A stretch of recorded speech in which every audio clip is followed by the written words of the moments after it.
How's it going, modern immunotherapy viewers? Dr. Ree here. I just want to share with you something real quick that I've been working on with Dr. Andrew Rothschild. It's what we call the recovery system, and it's part of modern patient education, or the eclectic approach to modern patient education. Of course, it's coming in 2018. So to get to our mini website, you just type modmt.com/recovery.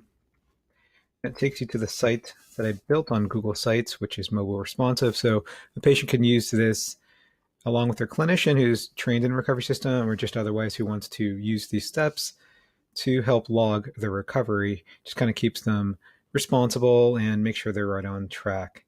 So I have all the instructions here to use different apps like Sleep with Android or Auto Sleep to track their sleep, use Headspace to do mindfulness, Greger's Daily Dozen, which is an app by Dr. Michael Greger of nutritionfacts.org to track how well they're doing with a plant-based diet.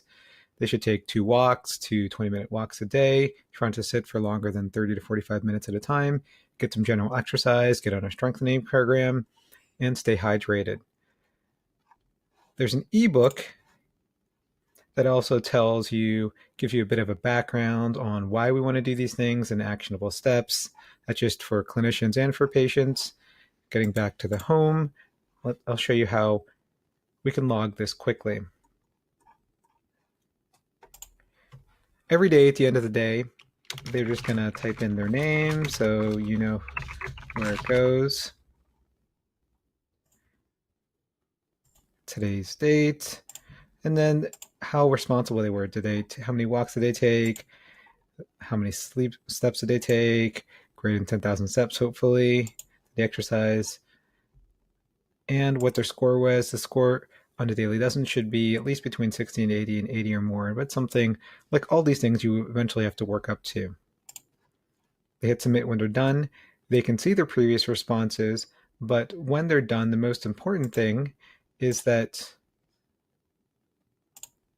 when you as a clinician go into their actual form, you can click on